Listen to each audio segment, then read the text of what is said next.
गांव की एक छोटी सी झोपड़ी में माधव अपनी पत्नी गौरी के साथ रहता था। दोनों बेहद गरीब थे, लेकिन मेहनत और ईमानदारी ही उनकी सबसे बड़ी पूंजी थी।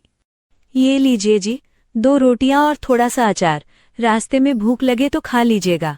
आज सेठ मजदूरी देगा, लौटते वक्त थोड़ा बहुत घर का सामान भी लेते आऊंगा।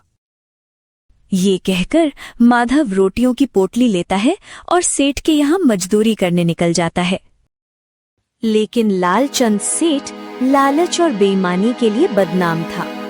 वो मजदूरों से दिन रात काम करवाता और मजदूरी देते समय हमेशा धोखा करता था। इधर सुबह से शाम तक माधव बिना रुके काम करता रहा और लालचंद सेठ आराम से बैठकर सिर्फ हुक्म चलाता रहा। दिन भर की मेहनत के बाद माधव मजदूरी लेने सेठ के पास पहुंचता है। सेठ जी, आज का सारा काम पूरा हो गया है। अगर मेरी मजदूरी मिल जाती तो मैं घर चला जाता।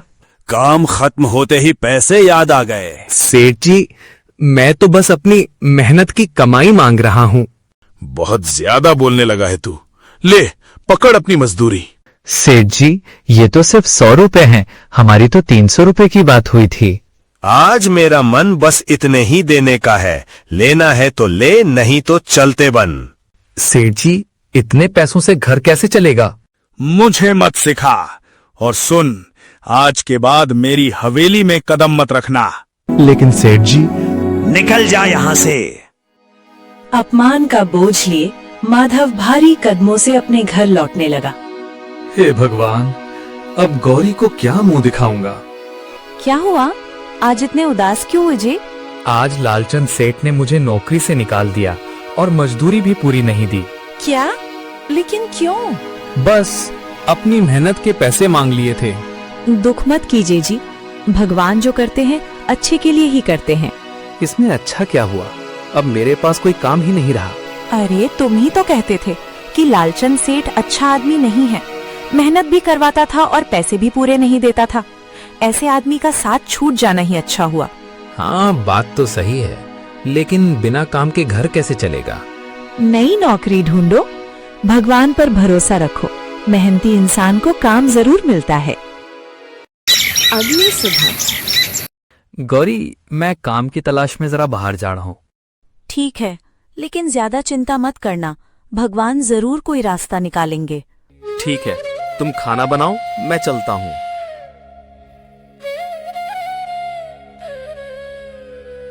भैया, आपसे एक बात करनी थी। कहो, क्या बात है? भैया, मैं काम की तलाश में हूँ। अगर आपकी दुकान में कोई काम हो तो मुझे रख लीजिए। मैं पूरी मेहनत और ईमानदारी से हर काम करने को तैयार हूँ। नहीं भाई, मेरे पास तुम्हारे लिए कोई काम नहीं है। मेरा अपना कारोबार ही ठीक से नहीं चल रहा है, ऐसे में तुम्हें काम कैसे दूं? तुम कहीं और कोशिश करो।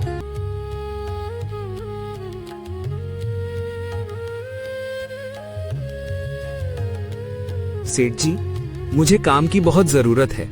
अगर आपके यहाँ कोई काम हो तो मुझे रख लीजिए। मैं कोई भी काम करने को तैयार हूँ।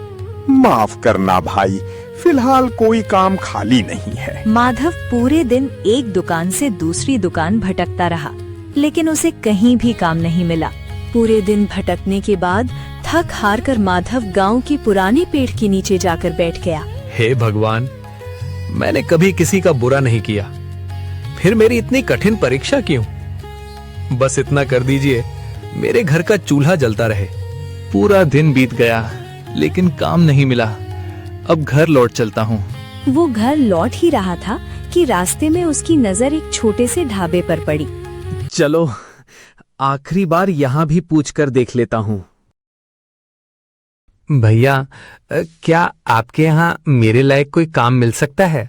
माफ करना भाई, फिलहाल कोई काम खाली नहीं है। कोई भी काम कर लूंगा, बर्तन धो दूंगा, सफाई कर दूंगा, बस घर का चूल्हा जल जाए। क्या तुम खाना बना लेके हो? हाँ मालिक, खाना बनाना मुझे अच्छे से आता है। ठीक है, आज कचौड़ी और आलू की सब्जी बनानी है। सारी सामग्री रसोई में रखी है। अगर खाना अच्छा नहीं बना तो नुकसान की भरपाई तुम्हें करनी होगी। मुझे मंजूर है। हे भगवान, आखिर आपने मेरी सुन ही ली। अब पूरी मेहनत से खाना बनाऊंगा। काम मिलने की खुशी में माधव मजदूरी के बारे में पूछना भी जरूरी नहीं समझा। वो पूरे मन से खाना बनाने में जुट गया। कुछ ही देर में पूरे ढाबे में स्वादिष्ट खाने की खुशबू फैल गई। भाई आज तो बड़ी जबरदस्त खुशबू आ रही है। क्या बना है? आज स्पेशल है गर्मा गर्म कचौड़ी और मसालेदार आलू की सब्जी। जल्दी लाओ, खुशबू से ही भूख और बढ़ गई है। हाँ हाँ बैठिए, मैं अभी लाता हूँ। वाह क्या स्वाद है। ऐसी लाजवाब कचौड़ी हमने पहले कभी नहीं खाई। अब जब भी यहाँ आएंगे बस यही कचौड़ी खाएंगे। ढाबे का मालिक हैरान रह गया। वाह, ये तो कमाल का खाना बनाता है। अगर इसे यहीं रख लिया तो होटल की कमाई कई गुना बढ़ जाएगी। आज से तुम यहीं काम करोगे और हाँ, कल से समय पर काम पर आ जाना। ठीक है मालिक, लेकिन एक बात पूछनी थी, मेरी मजदूरी कितनी होगी? मैं तुम्हें रोज के 200 रुपए दूंगा। बस 200 रुपए? इतना कम? तेरी किस्मत अच्छी है कि 200 दे रहा हूँ। पहले वाले रसोइये को तो इससे भी कम देता था। जितना मिल रहा है उसी में खुश रहे। चलो, कुछ नहीं होने से थोड़ा होना ही बेहतर है। भगवान का शुक्र है, चलो कम से कम ये काम तो पहले वाले काम से बहुत बेहतर है। हाँ बात तो ठीक है, पर पैसे बहुत कम है। कोई बात नहीं जी, जो है उसी में गुजारा कर लेंगे। धीरे धीरे माधव के हाथों की कचौड़ियाँ पूरे इलाके में मशहूर हो गईं। देखते ही देखते ढाबे पर हर दिन ग्राहकों की लंबी कतार लगने लगी। इसी तरह कई दिन बीत गए। एक दिन, मालिक, अब ढाबे पर पहले से कहीं ज्यादा ग्राहक आने लगे हैं। ढाबे की कमाई भी पहले से कई गुना बढ़ गई है। अगर आप मेरी मजदूरी थोड़ी बढ़ा दे तो अच्छा होगा। तेरा लालच दिन ब दिन बढ़ता जा रहा है। पहले 200 देता था, अब 250 दे रहा हूँ, फिर भी तुझे संतोष नहीं? नहीं मालिक, मैं लालच नहीं कर रहा, बस अपनी मेहनत की सही कीमत मांग रहा हूँ। सुन माधव, इससे ज्यादा मैं तुझे नहीं दे सकता। जितना मिल रहा है उसी में खुश रहे। नहीं पसंद तो नौकरी छोड़ दे।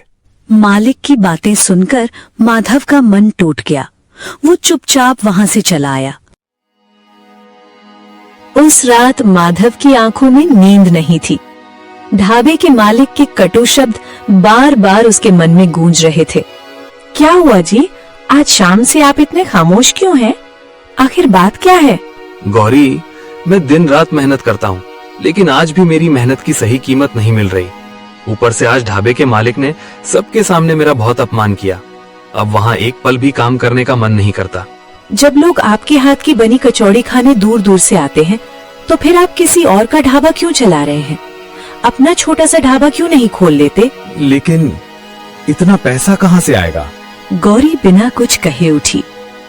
कुछ ही क्षणों बाद वो एक पुरानी लोहे की डिब्बी लेकर लौटी और उसे माधव के सामने रख दिया। ये कुछ पैसे हैं और माँ की दी हुई सोने की बालियाँ। इन्हें बेचकर अपनी नई शुरुआत करते हैं। नहीं गौरी, ये तुम्हारी माँ की निशानी है, मैं इसे नहीं बेच सकता।